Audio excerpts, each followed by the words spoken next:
I was going to wait until October to talk about this scary ass movie, but I think I need to talk about it now. This movie, Gaslight, terrifying. Terrifying. And if you thought this was going to be the Psycho video, it's coming. Don't worry.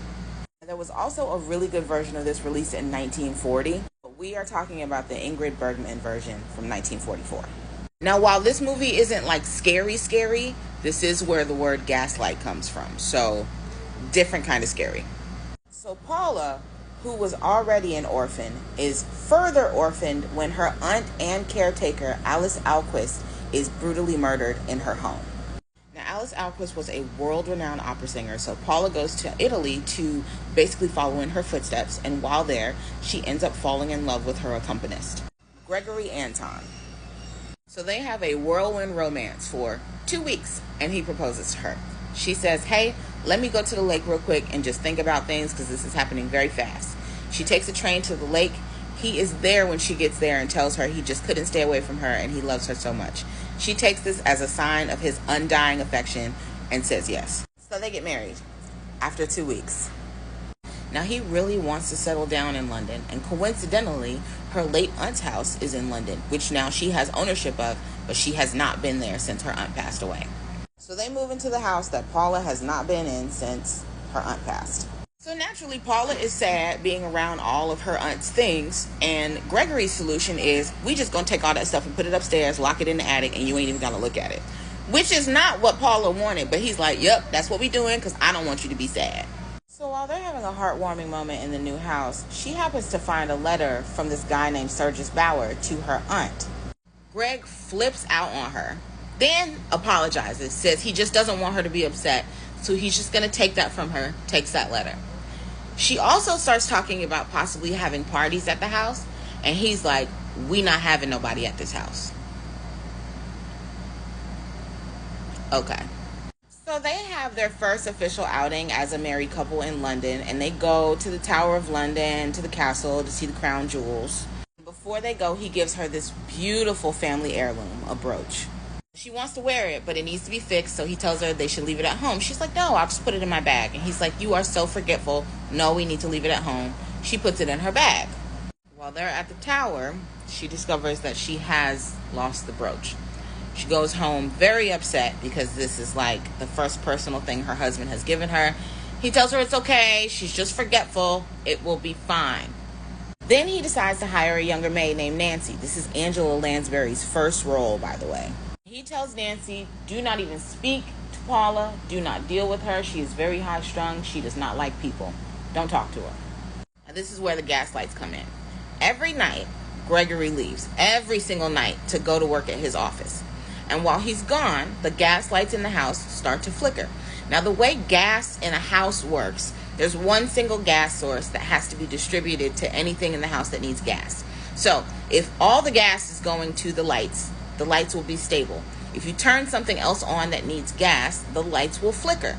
Well, nobody else is supposed to be in the house. Nobody else is doing anything in the house, and nobody is using any other gas, but these gas lights are dimming and going up every single night. And Paula thinks she's going crazy because everybody else says that they can't see it. The maids can't see it, and Gregory is literally not at home to see it. So she is staring at these gas lights every single night and hearing noises in the attic that has been completely boarded up. Nobody can get up there. Now, Greg is also flirting with Nancy, really right in front of Paula. And because Nancy has been told not to speak to Paula, she don't really talk to her. She only talks to Greg. And when Paula mentions it to him, he acts like she's just paranoid. She ain't got no reason to be paranoid. One of the parts that pisses me off the most is that he gets her really excited thinking that they're about to go to dinner. And all of a sudden, he notices that a painting is missing off of the wall. He asks her where the painting is.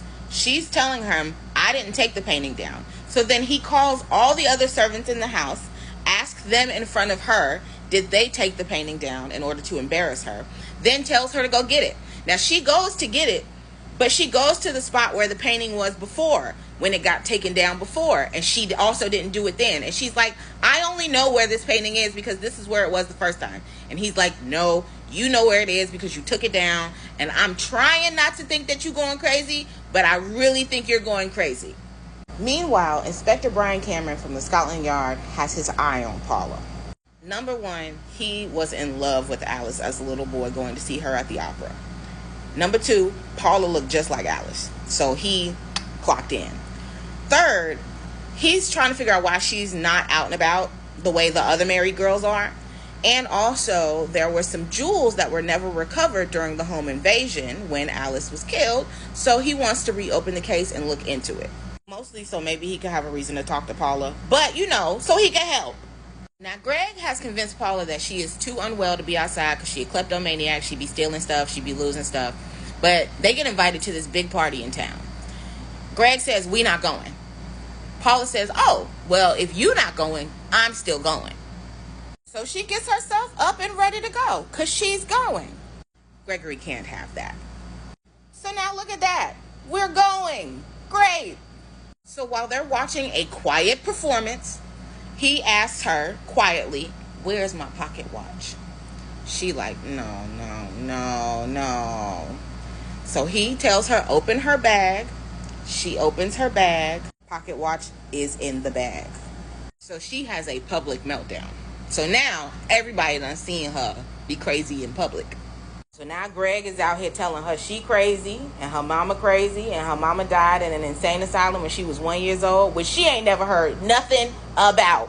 So she's like, you've been trying to convince me I've been loopy for a long time. Really, since I lost that brooch. Actually, since I found that letter from Surges Bauer.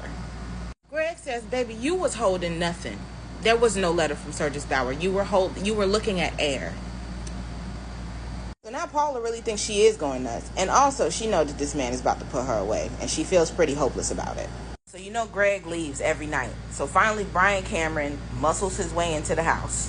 And he sees the gaslight flicker and hears the noises in the attic. So he confirms that she is not crazy. He's also had a police officer watching Greg when he leaves every night. And Greg goes to a random abandoned house every night. Not an office. Brian and Paula go looking through the house for anything else that they can find, and they finally pry a locked desk open and find the letter from Surges Bauer that Gregory said did not exist. And the handwriting matches Gregory's handwriting. Gregory, who is actually Surges Bauer, killed Paula's aunt and has been in this house the whole time looking for the jewels that he could not find when he killed Alice the first time. And he put everything upstairs so that he could comfortably search for everything out of sight and was hoping to get Paula put away so that he could just search for everything whenever he wanted to and didn't have to go at night.